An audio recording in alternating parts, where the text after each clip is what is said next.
dernier roi de la belle Numénor et successeur de Tar Palantir. Aujourd'hui, attaquons-nous à Ar-Pharazôn. Mais avant de commencer, je tiens à m'excuser pour l'absence de la semaine passée. Comme certains l'ont lu dans l'onglet communauté, j'ai eu un gros événement avec ma web TV et la crypte. Allez, on va commencer. Dans sa jeunesse, Pharazôn était ami avec un homme du nom d'Amandil. Celui-même qui mènera la rébellion contre la tyrannie de Pharazôn au bout d'un certain temps. Mais après quelques années, Pharazôn quitta Numénor pour participer aux guerres de la Terre du Milieu que les hommes du roi menaient contre Sauron. Pendant son séjour en Terre du Milieu, il devint un grand capitaine et commandant des armées numénoréennes, acquérant de ce fait des compétences assez incroyables de stratégie et pour guider les hommes. Pharazôn ne revient à Numénor que quelques années avant la mort de Tar Palantir, lorsqu'il apprit la mort prématurée de son propre père. Pendant son séjour à Numénor, Pharazôn fut généreux avec les richesses qu'il avait acquises en Terre du Milieu, et le cœur des gens était tourné vers lui, qui a parlé de corruption. Comme son père, Pharazôn devint le chef de la rébellion contre les réformes de son oncle, le roi, qui tenta de revenir aux voies des Valar et des Eldar. Il faut comprendre qu'à cette époque, les hommes étaient divisés en deux. D'un côté, il y avait les fidèles qui continuaient à révérer les Valar et à les aimer comme les puissants qu'ils étaient. De l'autre côté, étaient ceux qui voulaient renier les Valar, portant l'insulte jusqu'à dire que eux, les Valar et les Eldar, gardaient le secret de l'immortalité à Valinor. Les rois commencèrent, comme je le dis dans mon épisode sur Numénor, à prendre le parti des anti-Valar et prirent leur nom en Adunaïque, tel Ar-Pharazôn. Je vous conseille d'aller regarder d'ailleurs la vidéo sur Numénor si vous voulez tout à fait bien comprendre celle-ci. Parce que Numénor c'est le pays d'Ar-Pharazôn, et du coup l'un et l'autre sont liés. Et je parle très vite fait de l'histoire de Ar-Pharazôn dans mon épisode sur Numénor. Revenons-en au jeune Pharazôn. Il est resté sur l'île de Numénor jusqu'à la mort de Tar Palantir. Alors, Pharazôn prit pour épouse la fille du roi qui s'appelait Míriel, très probablement contre sa volonté et assurément contre les lois de Numénor, qui interdisaient aux cousins germains de se marier. Pharazôn changea alors le nom de Míriel en Ar-Zimrafel, et usurpa ainsi le trône. Prenant en main le sceptre de Numénor, il se proclama roi Ar-Pharazôn en 3255 du deuxième âge. Peu après l'accession illégale d'Ar-Pharazôn au pouvoir, il a appris que Sauron avait attaqué les colonies numénoréennes en Terre du Milieu, depuis son retour sur l'île. Ses capitaines lui expliquèrent par exemple que Sauron souhaitait repousser les Numénoréens vers la mer d'où ils étaient venus, et se déclarer roi des hommes.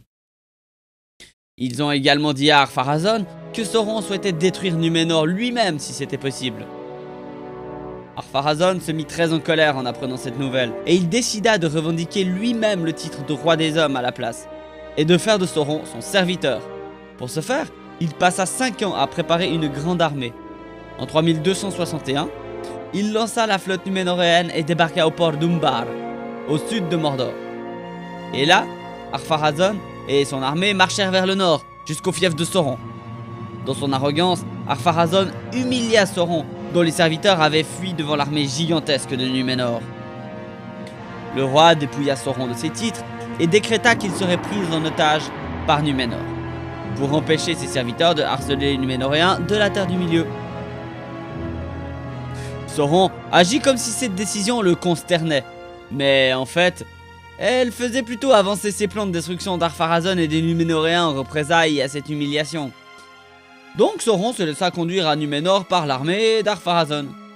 Mais dès qu'il mit le pied sur l'île, il commença à corrompre l'esprit des Numénoréens, et à commencer par leur fier roi et arrogant. Sauron flatta Ar-Pharazôn et utilisa son pouvoir pour aider le roi à obtenir tout ce qu'il désirait. Ar-Pharazôn répondit à cette flatterie et fit de Sauron son principal conseiller seulement 3 ans après sa venue à Numénor. Vous noterez que le plan de Sauron a été plus aidé que stoppé par les hommes, mais on aurait fait quoi à sa place?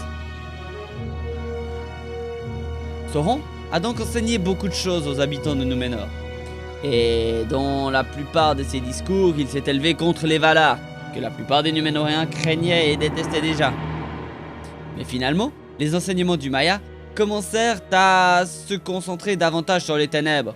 Il dit à ses auditeurs que seule l'obscurité est adorable, et son Seigneur peut encore offrir d'autres mondes à ceux qui le servent, de sorte que l'augmentation de leur pouvoir ne trouve aucune fin. Ces paroles arrivèrent aux oreilles d'Ar-Pharazôn, et il parla à Sauron en secret, afin d'en savoir plus sur le Seigneur des Ténèbres. Sauron dit au roi que ce seigneur se nommait Melkor, et qu'Eru Ilúvatar n'était qu'un mensonge inventé par les Valar pour empêcher les hommes de se rebeller contre eux. Le Maya lui-même mentit donc à Ar-Pharazôn, et dit qu'en servant Melkor, que Sauron appela le donneur de liberté, le roi échapperait à ces contre-vérités des Valar et deviendrait plus fort qu'eux en même temps qu'il gagnerait l'immortalité. À cette époque, Ar-Pharazôn commença à vénérer les ténèbres et Melkor, son seigneur. Il pratiqua d'abord cette nouvelle religion en secret, mais l'afficha bientôt ouvertement, et son peuple le suivit en grande partie. Le roi fit l'ascension du Men-Eltarna, où les adorateurs d'Ilúvatar pèlerinaient autrefois pour faire des offrandes à son sommet. Un crime passible de la peine de mort d'ailleurs. Sauron conseilla alors à Ar-Pharazôn de détruire Nimloth, l'arbre blanc de Númenor, qui était le dernier symbole de l'ancienne amitié des Núménoréens avec les Valar et les Elfes. Ar-Pharazôn hésita à le faire car il avait entendu parler de la prophétie de Tar-Palantir, selon laquelle la lignée des rois s'arrêterait lorsque l'arbre périrait. Cependant, lorsqu'un homme déguisé, en fait Isildur, a volé un fruit à Nimloth en entendant l'avis de Sauron au roi, Ar-Pharazôn a consenti à la destruction de l'arbre. C'est également à cette époque qu'Ar-Pharazôn congédia son ancien ami Amandil, et bien que le roi et ses partisans n'aient fait aucun mal à Amandil ou sa famille, ça va venir. Après l'abattage de l'arbre blanc, Sauron le fit brûler dans un puissant temple que les Núménoréens avaient construit à Arménélos sur ses ordres. Le roi et ses partisans ont ensuite utilisé ce temple pour le culte de Melkor. Ils capturèrent les membres des fidèles et les sacrifièrent dans les flammes de l'autel, dans l'espoir que Melkor les libère de la mort. Les Núménoréens firent de même avec les hommes de la Terre du Milieu qui vivaient près de leur colonie, et Ar-Pharazôn devint ainsi le plus grand tyran que le monde ait conçu depuis Morgoth, bien qu'en vérité Sauron gouvernait tout derrière le trône. Mais Ar-Pharazôn et les Núménoréens n'ont pas échappé à la mort par ce moyen, et finalement le roi a vieilli et a eu très peur de sa fin de vie, de la sorte que dans les ténèbres qu'il avait adorées, Ar-Pharazôn devint courroucé et désespéré, et finalement Sauron lui donna son dernier conseil. Le Maya dit à Ar-Pharazôn que faisant la guerre aux Valar et en conquérant Valinor, leur terre en Occident, il pourrait obtenir la vie éternelle. Ar-Pharazôn craignait de faire une telle guerre, mais son désespoir le poussa à commencer à construire une grande armada en 3310 pour attaquer Valinor, ce qui allait précipiter sa fin, je pense que vous l'aurez compris.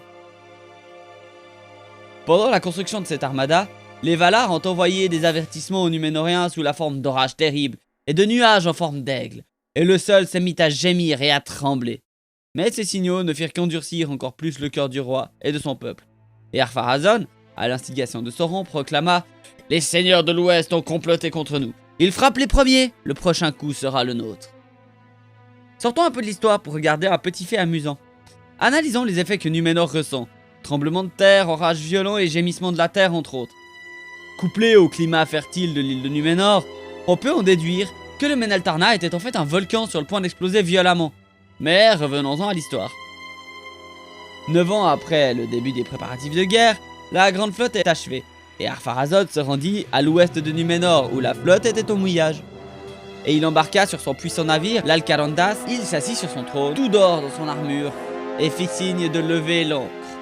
La flotte quitta Núménor juste avant le coucher du soleil, et brava l'interdit de l'ouest. Comme aucun membre de la Grande Armada n'est jamais revenu sur les terres des mortels, le sort d'Ar-Pharazôn reste incertain. On dit dans la Calabeth, le récit de la chute de Núménor, que la flotte a passé Tol Eressëa et a jeté l'ancre près de la côte de Valinor. En voyant la splendeur du mont Tanyctil, Ar-Pharazôn prit peur et donna presque l'ordre de se retirer. Mais finalement son orgueil le poussa à descendre à terre et une grande partie de son armée le suivit. Ar-Pharazôn conduisit ses troupes jusqu'à la ville elfique de Tirion, et le roi fit établir un campement autour de celle-ci. Puis Ar-Pharazôn proclama que la terre des Valar était à lui, si personne ne voulait le défier pour cela en tout cas. Alors les Valar ont fait appel à Eru pour aider et ont abandonné leur autorité sur Arda. Eru brisa le monde et le fit changer, de sorte que les hommes ne puissent plus jamais naviguer vers Valinor. Lors de cette catastrophe, la flotte d'Ar-Pharazôn fut entraînée dans le gouffre qui s'ouvrit entre le royaume béni et les terres des mortels. Et Númenor sombra sous la mer. Ar-Pharazôn lui-même, ainsi que les soldats qui l'avaient suivi jusqu'à Valinor, auraient été enterrés et reposent dans les grottes de l'oubli jusqu'à la dernière bataille et le jour du jugement dernier. Voilà qui termine la vie d'Ar-Pharazôn dit le Doré, le plus grand mais aussi le plus ténébreux roi de Númenor. Si cet épisode vous a plu, je vous conseille vivement celui sur Arnor, puis celui sur Gondor pour continuer l'histoire des hommes. En attendant, vous pouvez aller me soutenir sur Utip et Tipeee si vous ressentez l'envie. Alors, à très bientôt en Terre du Milieu. Ciao!